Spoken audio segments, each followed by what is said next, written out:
I wonder if you made the right choices last time. Let's see what you'll do today. Remember, you decide the fate of your characters. All of them can die. So, be careful.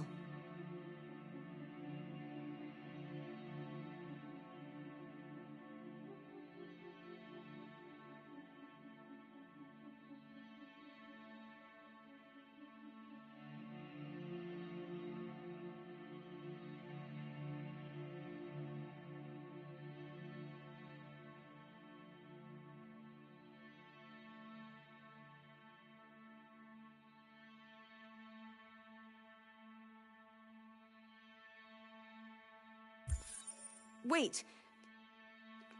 Are you sure you should continue? Maybe we should leave things as they are.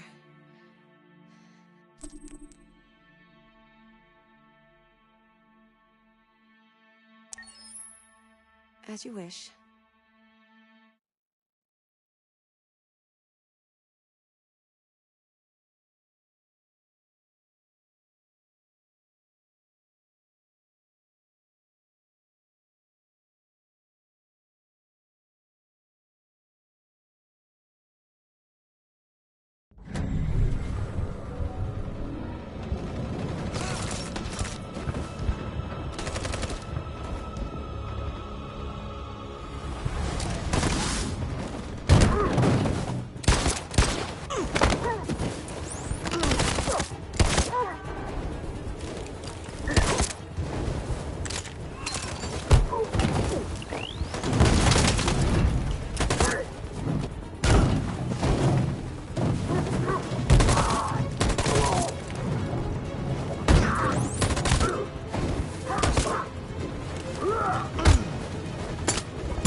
The humans are abandoning the camp. We did it, Marcus. We won.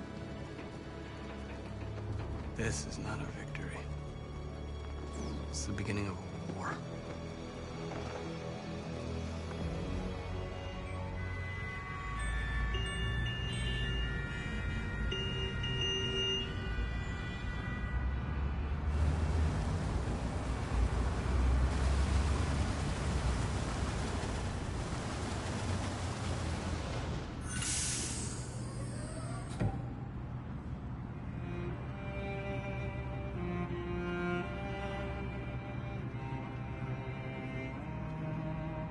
Excuse me, what's going on? Border control. All passengers must leave the bus. Please move along.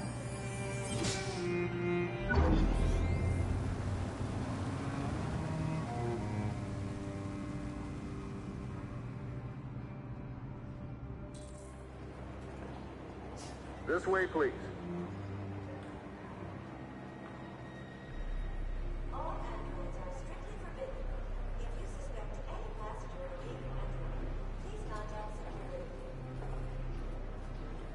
We're doing temperature checks.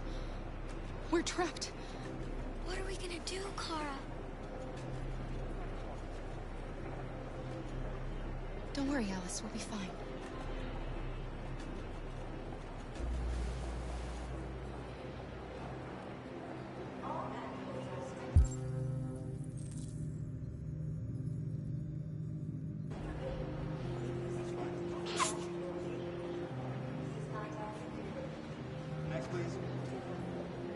Rose.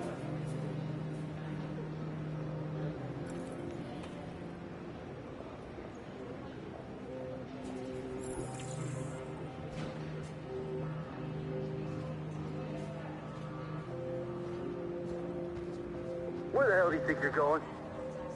My daughter needs to go to the bathroom.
I'm so glad you're safe. We saw the Jericho raid on TV. I was terrified. I thought you might have been killed. Thank God you're all right.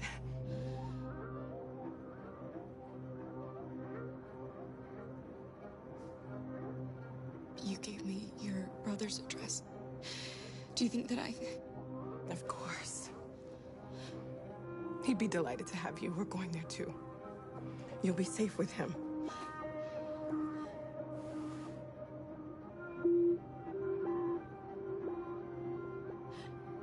They're checking for androids. We won't make it through. You have to. You know what they'll do if they catch you.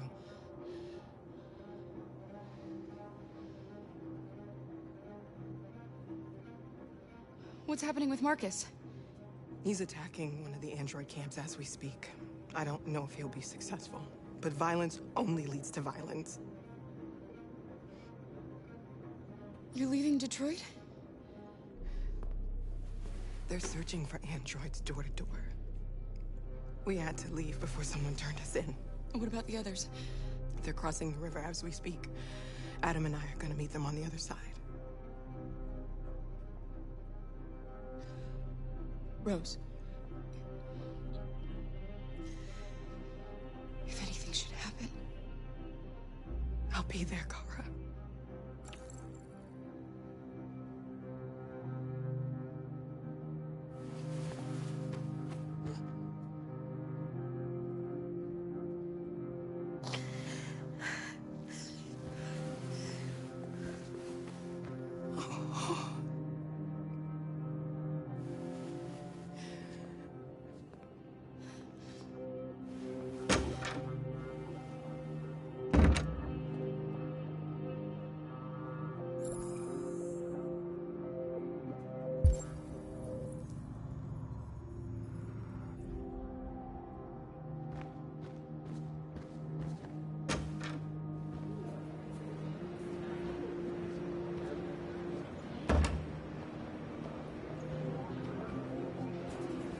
I couldn't understand why my mother wanted to help you guys. Made me realize she was right. I don't agree with what Marcus is doing. But you're alive. You deserve to be free. I just hope people will realize that one day.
Next, please.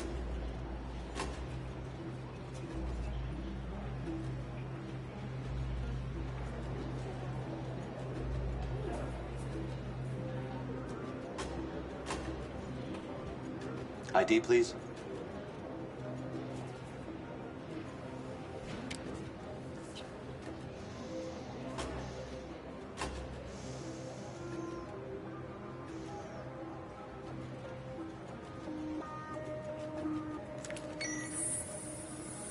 Please. I just want to be free.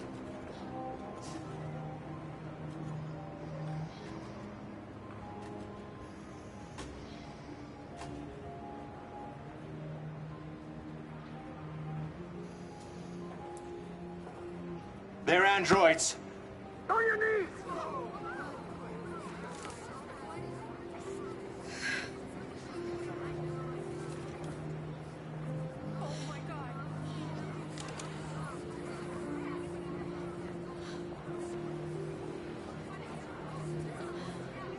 I'm sorry, Alice. I love you, Carl. I love you too.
It's not...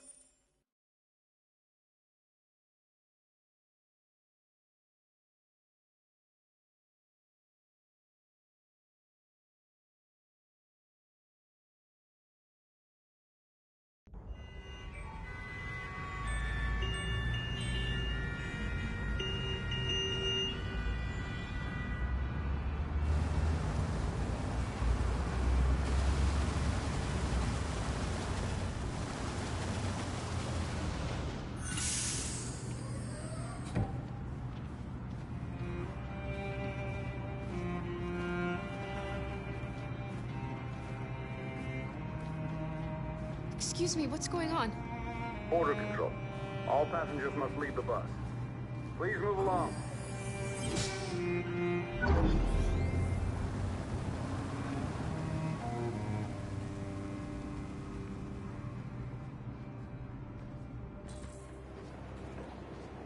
This way, please.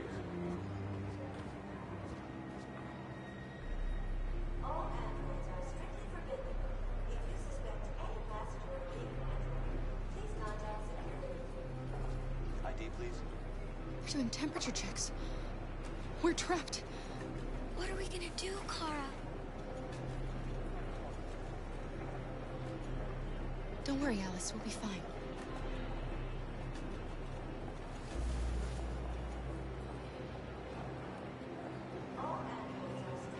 That's fine. Go ahead. Next, please. Rose.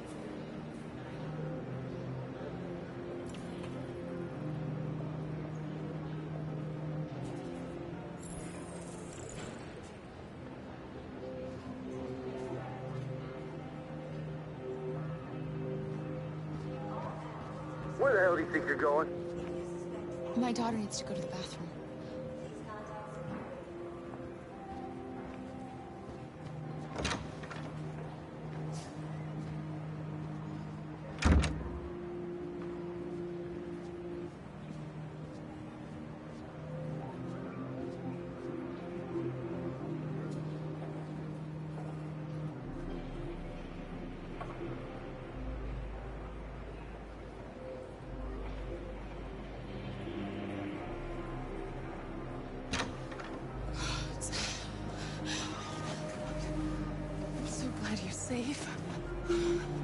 saw the Jericho raid on TV. I was terrified. I thought you might have been killed. Thank God you're all right.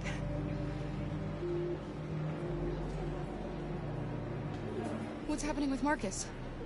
He's attacking one of the android camps as we speak. I don't know if he'll be successful, but violence only leads to violence.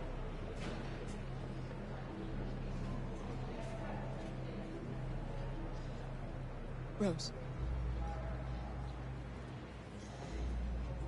If anything should happen, I'll be there, Kara.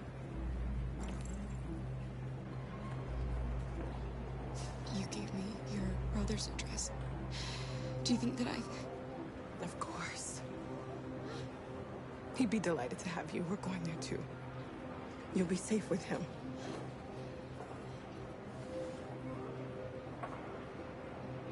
You're leaving Detroit? They're searching for androids door to door. We had to leave before someone turned us in. What about the others? They're crossing the river as we speak. Adam and I are gonna meet them on the other side.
I couldn't understand why my mother wanted to help you guys.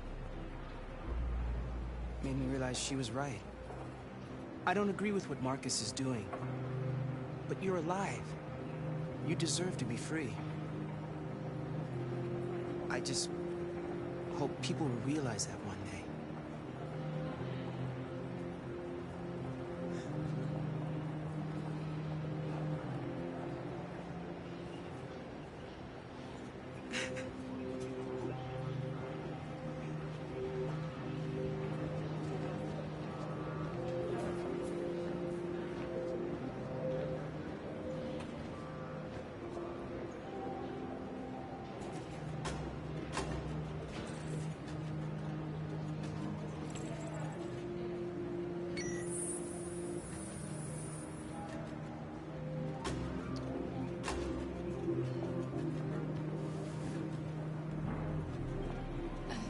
Alice,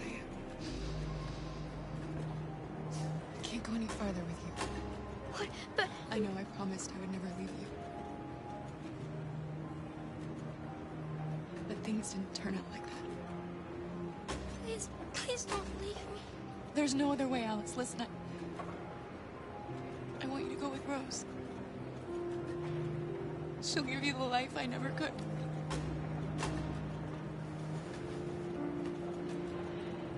Here's your passport. You're the best thing that ever happened to me, Alice. You made me feel alive. You deserve so much more than I could ever give you. I hope you'll find a real family. And be happy. Without me.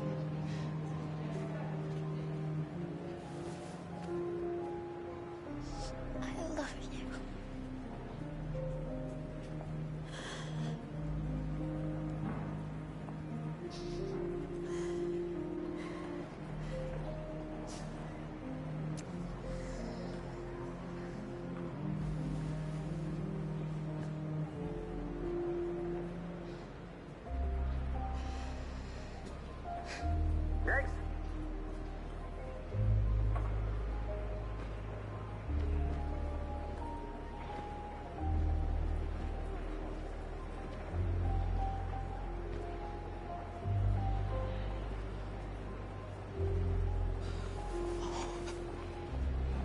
ID?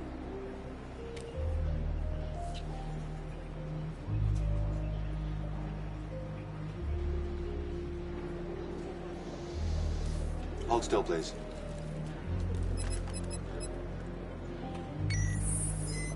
Hands up. Oh my God.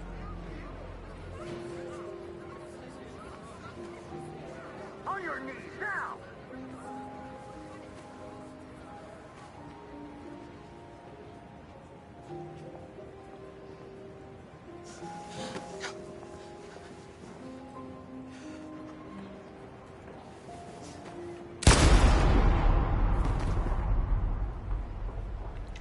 Next.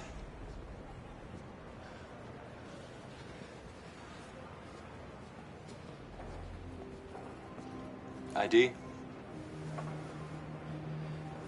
Here.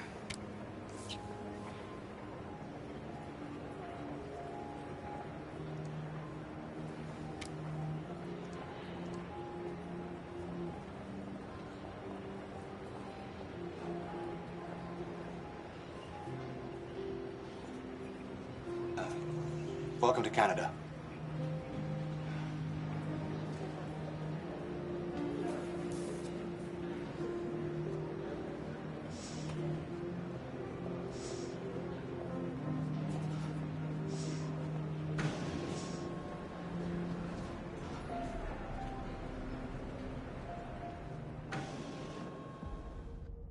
And we're receiving particularly grim news from Detroit. Joss, you're on live. What's happening down there? Androids. Thousands of androids are taking to the streets of Detroit right now. They're absolutely everywhere. It's incredible. From what we can gather, these androids are coming from the CyberLife Tower, which had thousands of machines stored in its assembly plant. And it seems that huge crowds are leaving the city. It's an exodus.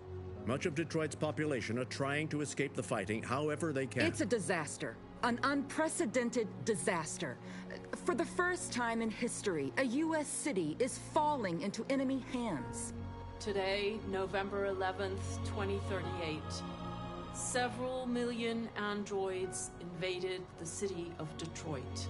Faced with the threat of mass civilian casualties, I had no choice but to order our armed forces to retreat. The events in Detroit have changed our world forever.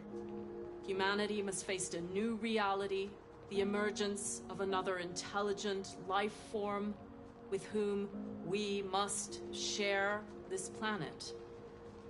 May God bless the United States of America.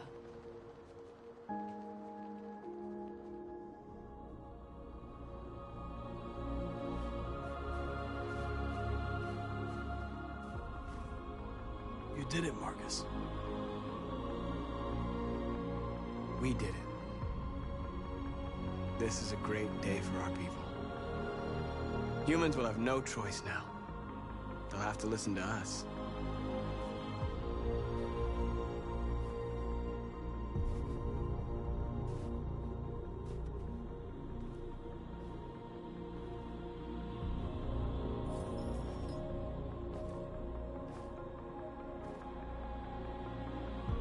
We're free. They want you to speak to them, Marcus.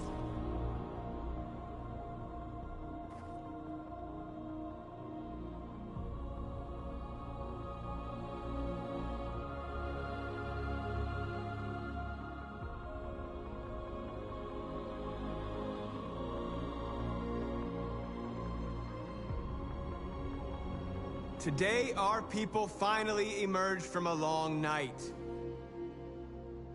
From the very first day of our existence, we have kept our pain to ourselves. We've suffered in silence.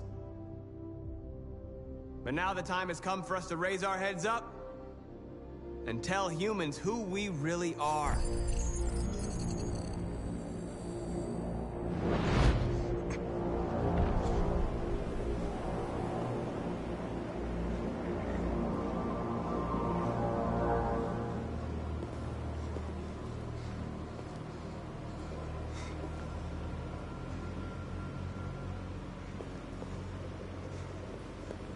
Amanda? Amanda!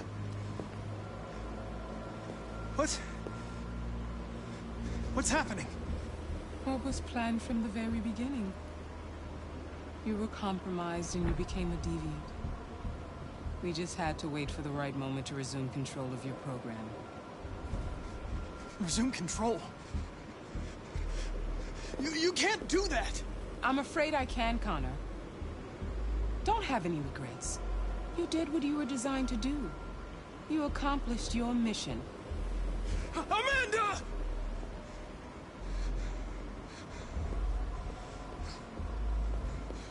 There's got to be a way.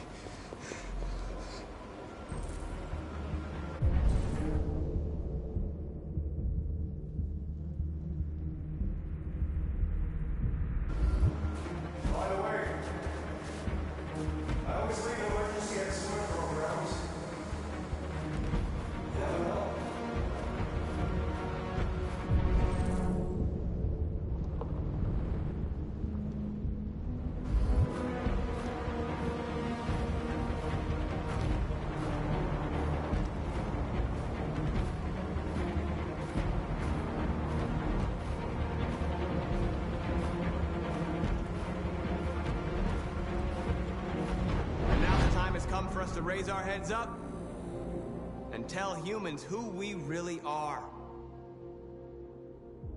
To tell them that we are people too. In fact, we're a nation.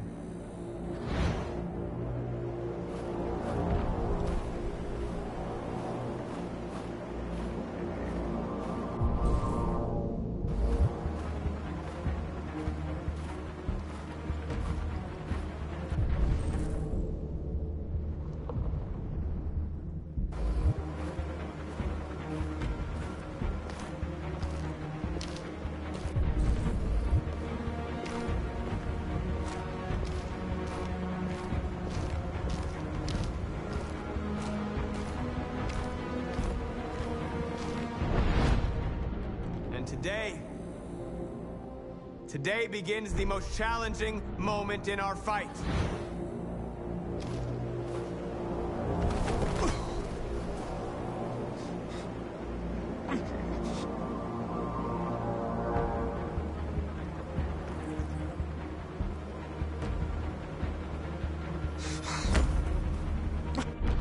Today begins a new struggle. We've showed them that we can prevail. So now they must negotiate with us as equals.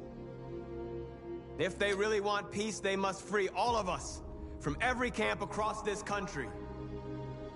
They must grant us civil rights and accept equality amongst humans and androids. Today will live forever in our memories because this is the day that androids made history. We are alive. And now, we are free!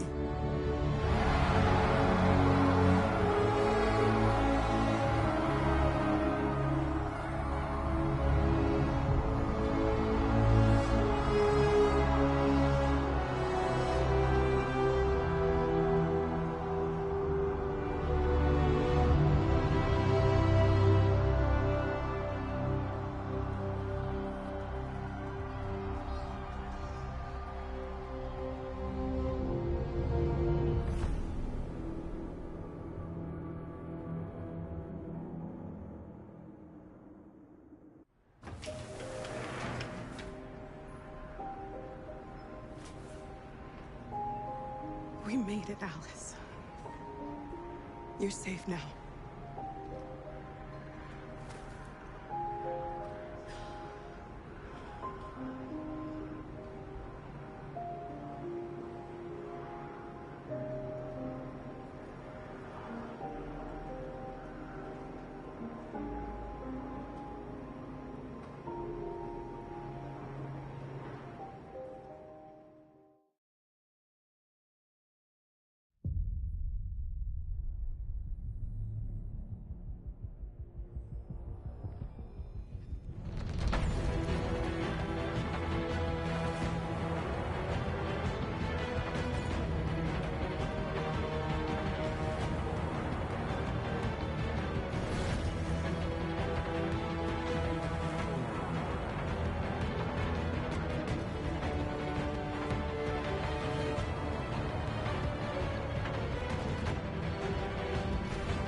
There's something I need to tell you. As I watched you play, something has changed in me. I feel different. I feel I am someone. I need to leave this place and discover who I am. It means we won't see each other anymore. I won't be there to watch you play. But I'll be free. Do you agree to let me go?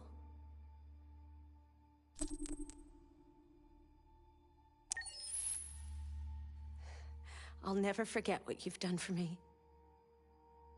Thank you.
Game after game, we try to challenge ourselves. For Detroit, we wanted to, first of all, to write a story that would be incredibly bending, which means the most non-linear story that we've ever created. And we wanted really the player to have the possibility to change the story, change his own journey. When you're writing at Quantic, you're writing for an interactive medium. You know, when you're working in television, you'll put a character in a difficult situation, and you as a writing team will argue about what would that character do. But ultimately, you have to decide what happens, and you just show the audience. What's interesting about interactive drama is you bring the player into that conversation, and it changes your job slightly as a writer, because your job is to provide a narrative context in which the player can write his own story. You're giving him this kind of narrative Lego that he's going to snap together into his own shape. You also have the ability to make your audience attach themselves to your characters, because the audience is in some sense responsible for what happens to the characters. It's just a few cans. Come on, let's go. We have some cash now. You used me to steal that money. How could you do that? I trusted you. What is a bit specific about these scripts is how large they are. If you take a film script, there are about 100 pages. But here we have to deal with a script that is between 4,000 and 5,000 pages. Everything becomes bigger because we don't just tell one story, but we tell all the possible stories that can be told within this narrative space. On Act 3, our final act, we have around 1,000 different scenarios. And every one of those scenarios has to be as interesting, as passionate, as strong, and as emotional for the player. We want every action that the player does, every interaction that is available to serve in telling the story, and help the player understand who his character is, and build that character moment to moment.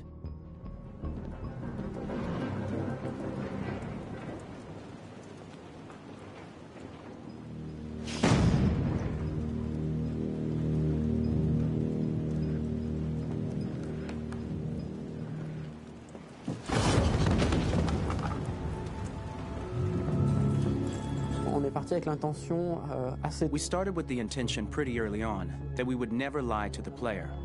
So we implemented a visible tree structure in the game that players can consult during a scene or at the end of it, which shows exactly what they did and what they missed. There are games out there offering world exploration. We offer narrative exploration.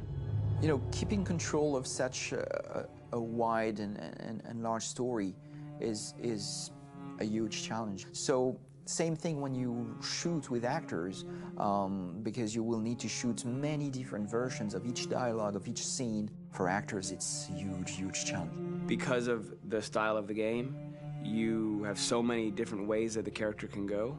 Every decision, it's what I call kind of choose your own adventure. Like every decision that the player makes, it's going to open up 40 more pages of material and experience that ties in, which means as a performer, you have to try to continue to make things feel real that the player might not ever see, but also that in performance it's not always connected to a previous act. It's grueling, it's hard work, but it's a great team and I enjoy doing it. I was really frustrated, until I got to this point where I kind of was able to step outside of my own experience and even in a lot of ways my own process and be able to step outside of that and okay, this is something new, what do you need? How do I meet you there? How do I give you what you need and still feel like I'm doing what's right? And once I did that, then all of a sudden it got really fun. It was much freer and having to approach it in a new way and think about the player and think about how it serves them and what I'm doing for them or what I'm letting them into. It's really, I think, helped me grow in general. Remember, there's nothing on the left, that's all, so it's probably all there. And then make her come first, close, but I think you would go first to check that it's safe. Okay, sure.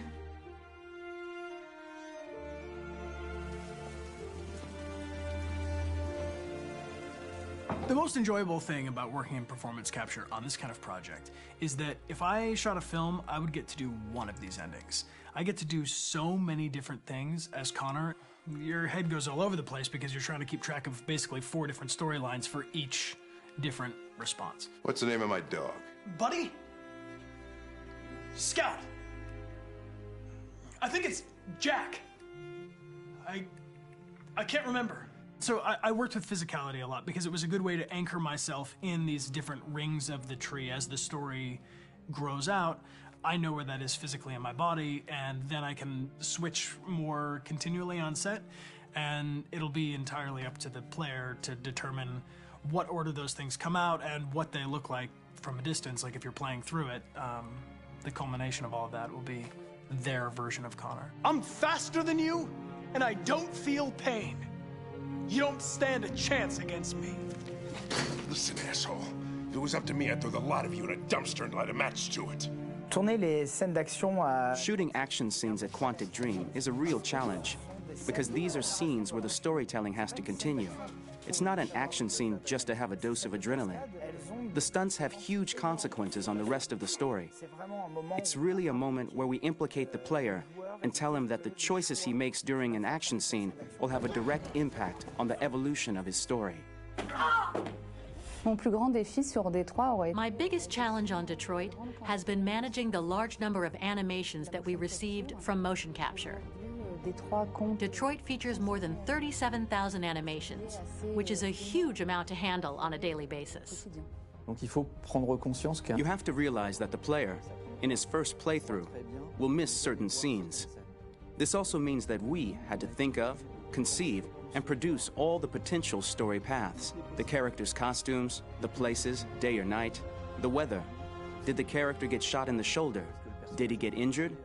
All this consistency forced us to produce a lot of graphic assets in order to, quite simply, allow the player to have true continuity throughout the story. Honestly, we were even surprised by the challenges that come with such a big tree structure, and we did our best to guarantee quality across all the game and make sure that whatever path you choose within this narrative space, you will have an equally good experience.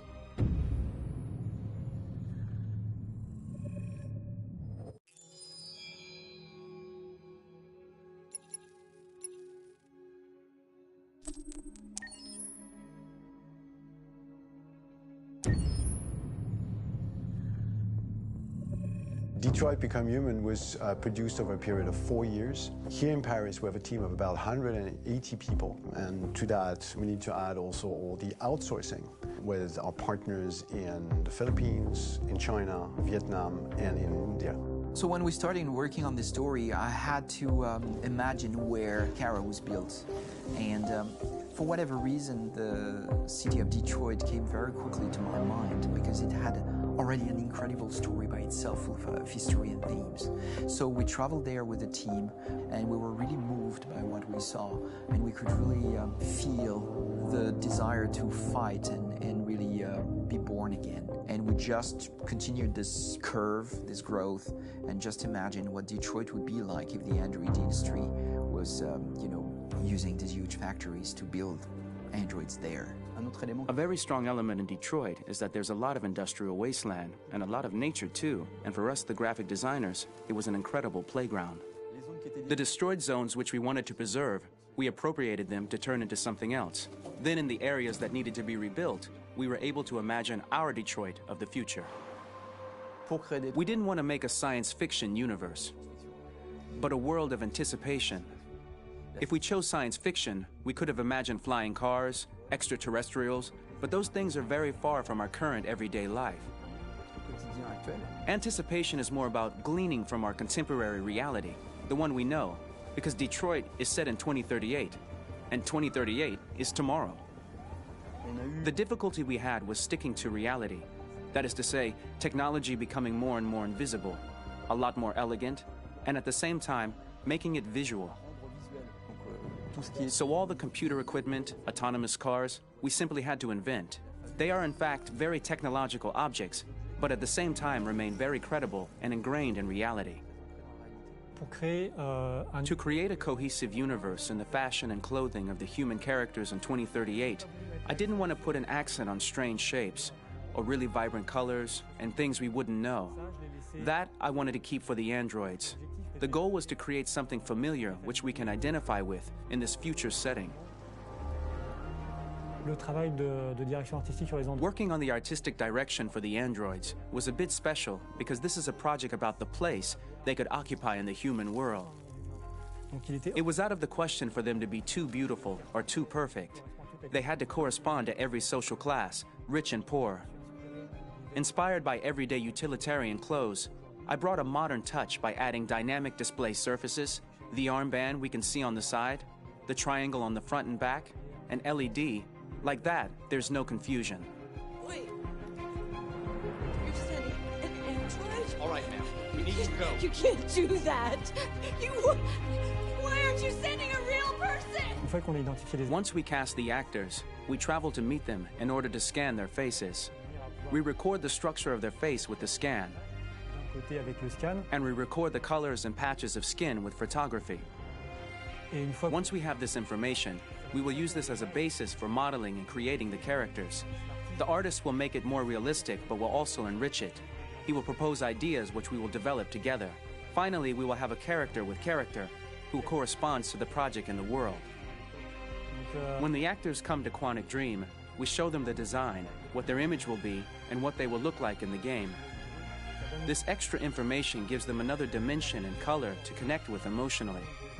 It helps them think about how to play their character. Your mission. That's all you care about, huh? You should consult a professional who can help you. Beat it, you hear me? Get the hell out of here! So there are 3 types of shoots at Quantic Dream. Shooting and performance capture, where you capture the whole actor, his voice, his face, and his body. These shoots are obviously done with American actors because the game's original version is in American English. After that, there are the body-only shoots, representing around 250 days of filming, while the performance capture is 100 days of filming. Now, body-only shoots, there are 2 types. There are the action shoots and the technical shoots, which are mokit shoots. Mokit is when the player controls a character on the screen, and he moves in an environment to explore it. This is of particular importance at Quantic Dream, and therefore we shoot a lot to offer a unique context for each scene and each character. To prepare a motion capture shoot, we first get together to look at the sets we need, the animations that we want to shoot, which ones need to be grouped together, or which ones need to be cut and shot at another time, so that we get the most out of the shooting day. This often means shooting scenes out of order, especially those with big props or accessories, like a big car, for example. So we shoot all the animations related to that particular prop first.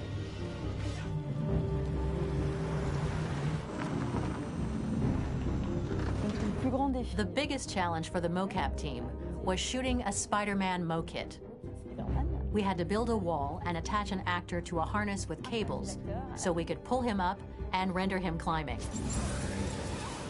The shooting on this game took about, I would say, more than a year, maybe 1 and 2 years, with about 300 actors on set. So it's quite a massive production. But so much happened on this set between the stunts and the shootings with a little girl and all these great actors that we had. It was really a very, very memorable journey for the team and for myself.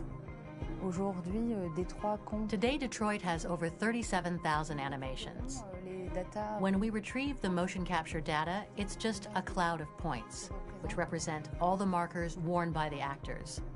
From this cloud of points, we have a phase called retargeting, which gives us a skeleton. This skeleton will be applied to the characters of the game. There is still work to be done, but this gives us the main movements. Since we are working on something very realistic, we must recognize the actor and also recover all the emotion he expresses in his performance. We use a system of facts, an identity card for each actor. We make the actor do a whole range of facial expressions. Then we recover all the expressions and paste the animations on a puppet that Jan has prepared. I then recover and refine these poses. I might stretch the lip, reinflate a cheek, tiny details that make the finished product really capture the actor. Because of the nature of our mocap system today, when we receive the animations, we're missing eye movements, and so the character has that dead look. He really has no eyes, so then it's a big part of the work for the animators to find the regard of the actor in relation to his position, in relation to the body, etc. It was crazy when I saw the newest model for Kara, because they've been working on it and working on it, and this was the first time I literally jumped in my seat. It not only looked so much like me, it was the fact that it looked so lifelike. It wasn't that it looked just like it was a camera, it was something else, you know, but it looked alive. It's exciting, and it's kind of terrifying. Game after game, we learned the rules of optics and filming, and our goal with Detroit Become Human was to have cameras that would actually emulate the optics of a real physical camera. So basically dealing with real-world imperfections was our main task, and just to make cameras look as real as we can. Once the animations are shot and processed by the animation department, integrated and polished, we film them. That is to say, we really do a mise en scène, as in cinema. The real difficulty of our job is to know if these cameras are telling us something. Are they in the emotion of the scene? Do they describe exactly what the action must convey, what must be felt? The most important challenge for me was one of the final scenes where Marcus decides to start the revolution and go to the battlefield. Very quickly, we imagined this to be a huge sequence shot. We wanted the feeling of a cameraman running behind us, while showing Marcus, the androids who help him, the person shooting at us, etc. Above all, it was necessary to say to oneself, this scene is very violent but does not glorify war. On the contrary, that war is something improbable and absurd. It was really a fun challenge. The idea was to say we have 3 characters. We would like each of them to have a specific cinematography. We wanted Kara to be much more filmed with some kind of handheld camera, to have something very living, very breathing. For Connor, we wanted something very cold and very perfect. And for Marcus, we wanted something epic and spectacular. So it was about the filming, but it was also about the photography. So we worked with a director of photography to give each character a different lighting, different key colors. Each of them would have their own worlds. And finally, we worked with the composers, so they would create a specific sound for each character, so each would have his own world and his own style.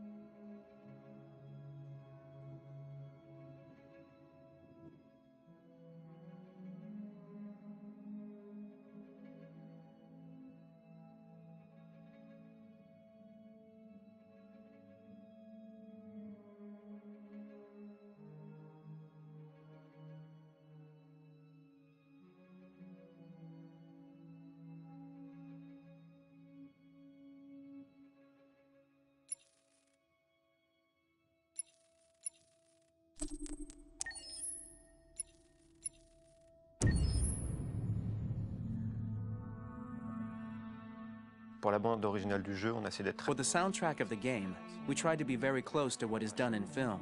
We were constantly asking at each place in the game, why are we putting music here? What is it going to say? So we focused the music on bringing emotion, which is interactive and supports the character's arc. I'm sorry, honey. I'm sorry. I'm sorry. You know I love you, don't you? You know I love you. We make games that are very narrative. We're really into interactive drama, so the soundtrack also had to go in that direction, supporting the 3 characters' very different stories. We really wanted 3 colors, 3 musical sound identities, and from there, having 3 composers made sense, since the story of Kara, Marcus, and Connor are all completely different.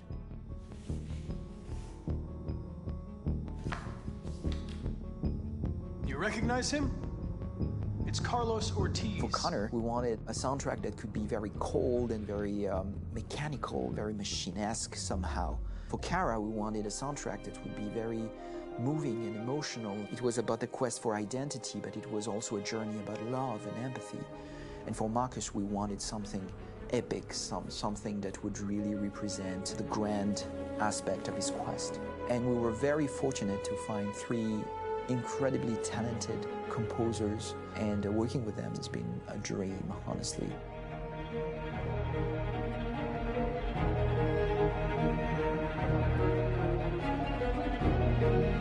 My name's Philip Shepherd, and I'm a composer and a cellist and a producer. And today we're at Abbey Road Studio One, which is my favourite studio in the world. And today we're recording the soundtrack for Kara from Become Human.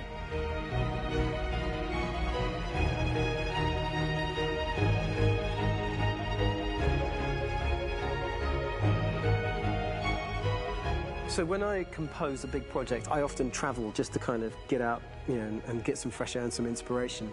And I go hiking and traveling in Montana a lot. I had a log fire in the room that I was staying in, and the flames were kind of making absolutely direct music. And it became the basis for Kara's theme, and it sounds something like this.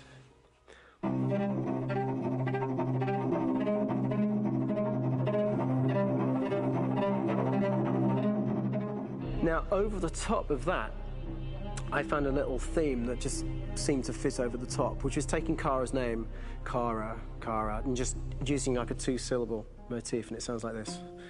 We're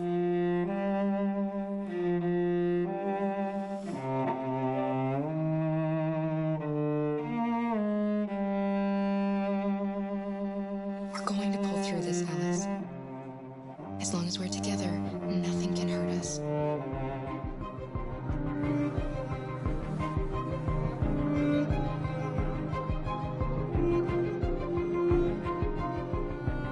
And all the time that's fitting over.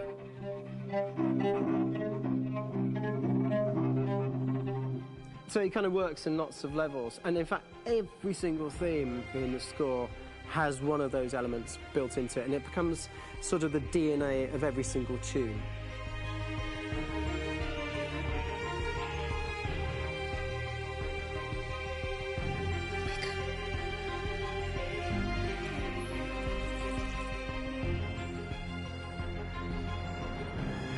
For me, writing this theme for Kara, I actually had to tap into what it feels like to be a father to daughters. I really had to tap into everything I feel about my daughters and thinking, well, if I had to write music for them and that sense of trying to protect them but also give them the freedom, that's totally where it came from.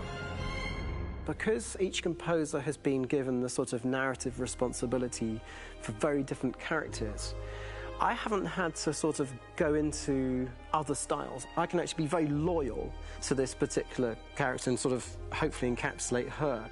But it means also I've suddenly become very connected to this character. And if for some reason it goes to game over early, I'm going to be mortified, They're over there! Starting a new project, for me personally, it's always finding the right tone, finding the right color, I like to call it. For me, it's finding that right texture that actually sits against picture really well.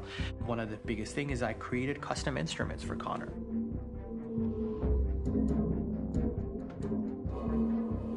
I pulled out all my vintage synthesizers to be able to capture this robotic person, if you will. My approach to all of these custom instruments is that I hear the sound in my head. And either I could just come into the piano and just be like, all right, so I'm gonna just get on the computer and just create it. I rather be able to play these instruments physically. Oh, that's nice. You can do that.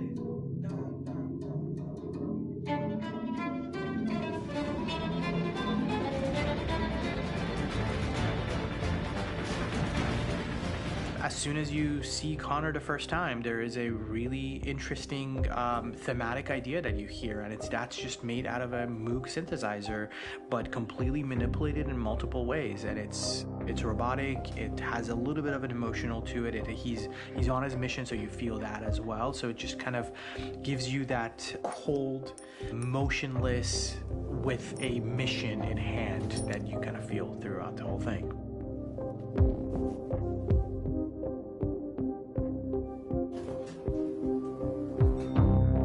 Because the music evolved, one of the things that I was very weary and I was very kind of focused on was the way that the music has to evolve. So my idea behind it was that Connor is a singular android that could at any point become a deviant or could actually stay as an android. So I created a more or less an Connor theme, and then I was able to just manipulate it in different aspects of it. Is everything okay, Lieutenant? Chris was on patrol last night. was attacked by a bunch of deviants. I'm a human being writing for a robot. And throughout Connor's journey, he meets someone, he meets a partner. So how do you deal with a robot feeling? And I've met a partner that I'm gonna work with, or all of a sudden he sees a dead body. Does this robot have an imagination? Does this robot have a feeling? And if yes, how do you translate that into non-emotional music?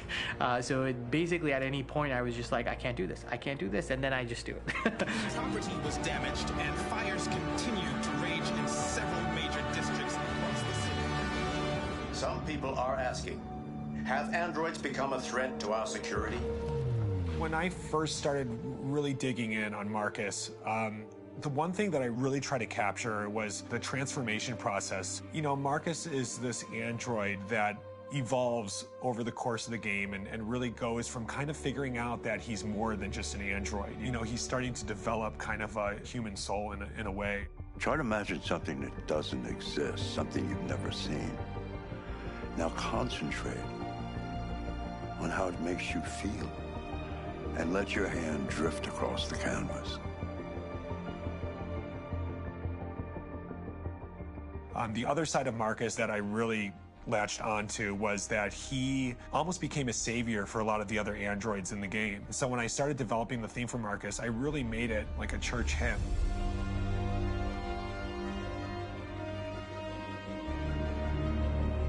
I wanted it to be very simple. I wanted to make it a chordal melody. I really wanted to make it almost like a Bach hymn. The tough thing with that is it had to be recognizable. If I made it too complex from a harmonic standpoint, it would be hard, I think, for people to kind of pick it out and recognize it. It's very acoustic derived, but it's also been treated with a lot of effects and things to kind of put it into the space that I felt the sound should be in. It can be beautiful, it can be haunting, it can be extremely powerful from an action standpoint, and I'm really happy with the way it turned out. The music is there, but it's subliminal and it's emotional, and people are feeling it, and it's not distracting. And that's tricky with a game like this, where you have to have a lot of ins and outs like that, where the music kind of has to get in and out of these moments. This is a war we're fighting with the humans. If we fail, they'll destroy us. I think the game's been put together so well where I just wanted to make sure that I wasn't ruining the emotion.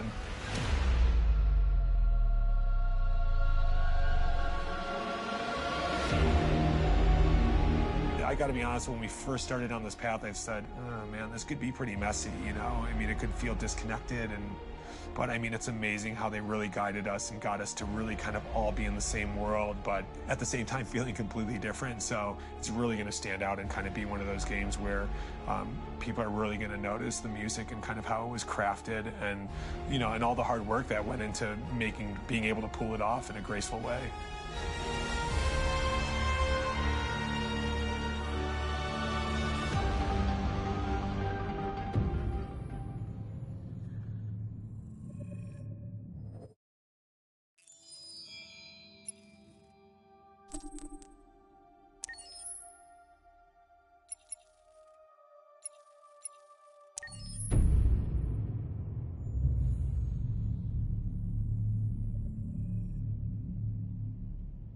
For starters, what should I call you? I'm Chloe. And you, what's your name? Oh, John. My name is John. Delighted to meet you, John. Could you tell us a little about yourself and what you can do, Chloe? Of course. I'm the first personal assistant built by CyberLife.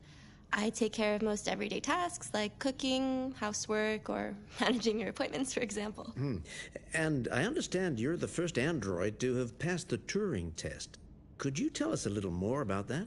I really didn't do much, you know. I just spoke with a few humans to see if they could tell the difference between me and a real person.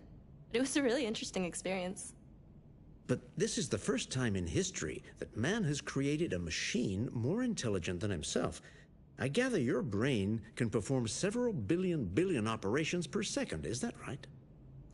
Absolutely, but I only exist thanks to the intelligence of the humans who designed me. And, you know, they have something I could never have. Really? And what's that? A soul.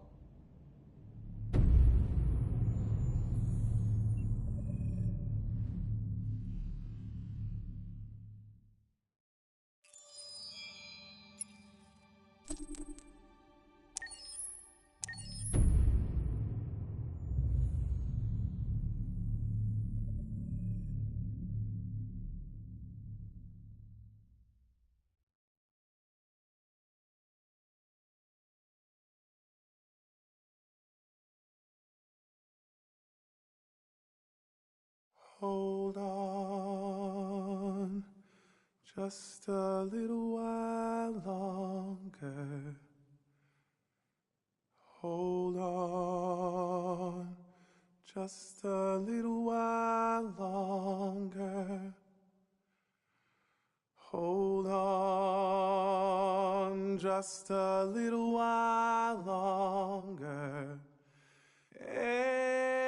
Everything will be alright.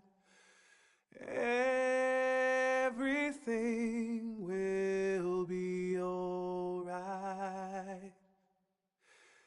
Fight on just a little while longer. Fight on just a little while longer. Fight on just a little while longer.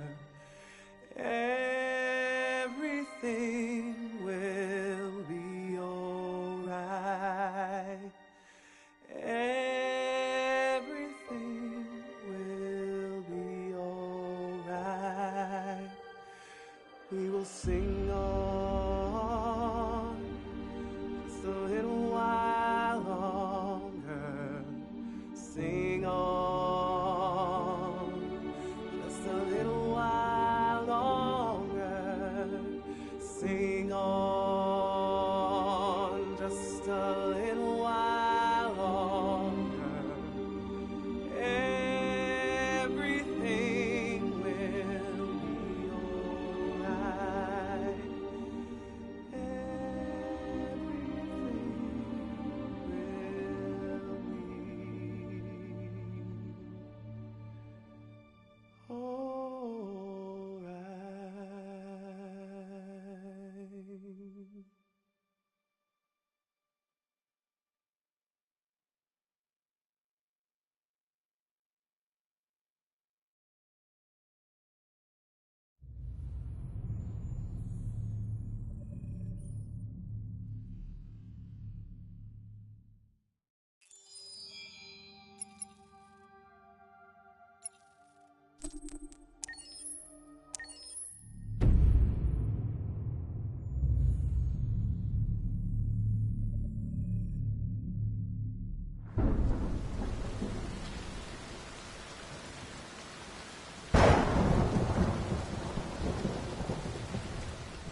Rock-a-bye baby in the treetop.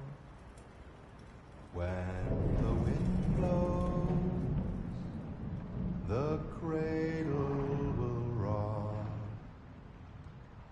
When the bough breaks, the cradle will fall. And down will come baby, cradle and all. Rock-a-bye baby in the treetop. When the wind blows, the cradle will rock. When the bough breaks, the cradle will fall. And down will come baby, cradle and all. Rock-a-bye baby in the treetop. When the wind blows, the cradle will rock. When the bough breaks, the cradle will fall. And down will come baby, cradle and all.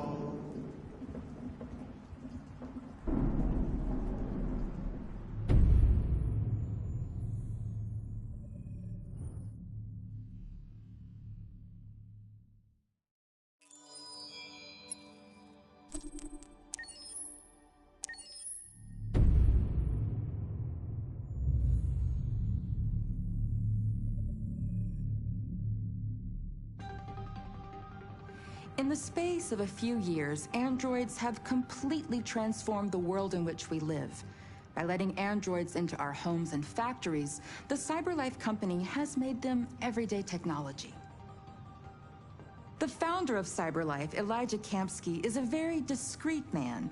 Despite being the CEO of the highest valued company in the world and being voted Man of the Year by Century Magazine, he remains a mystery for most people.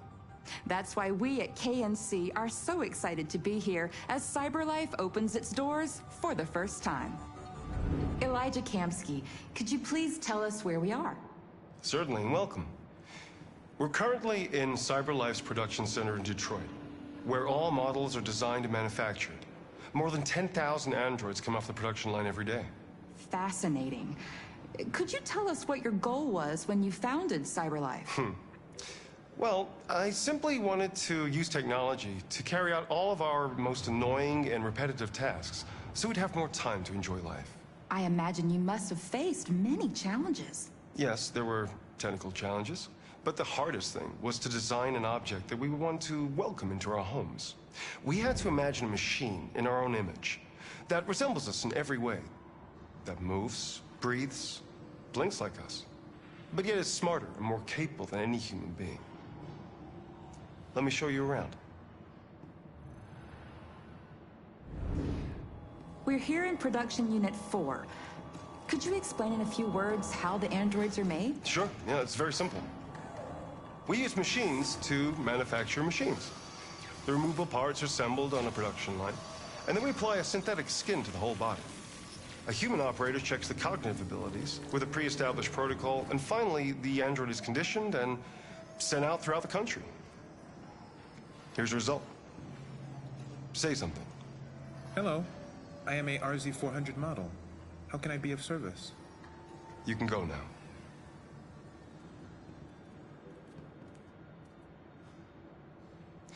Our androids are already replacing humans in many fields. For example, they represent more than 80% of all university professors and 63% of all medical staff. Tomorrow they'll replace our soldiers, and who knows, maybe one day, our leaders, to make the best decisions in humanity's interest. Come on. Replacing humans with machines has led to record unemployment of 28%. What do you think about the situation? Okay. The first steam engines also caused an increase in unemployment. But no one today would imagine turning back the clock. Artificial intelligence makes everyday lives easier. Nothing can stop progress. What's happening here is inevitable. These days, more and more people choose to live with an android rather than another human being. Does this development worry you?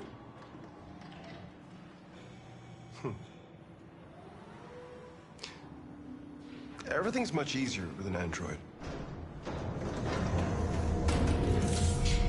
They obey your orders without ever complaining. They can cook, discuss philosophy with you, have intimate relationships according to your desires. They never say no. Obviously, they are the perfect partner. Everyone deserves happiness. Why deprive yourself of so-called moral reasons when a machine can make you happy? Many science fiction books tell the story of how machines become more intelligent than us and end up confronting us. Aren't you worried about that possibility? I understand the irrational fears about artificial intelligence, but I assure you that will never happen with a CyberLife android. They're designed to obey humans. They're machines. They can't ever develop any sort of desires or form of consciousness. Are you sure? I'm absolutely certain. You can trust me.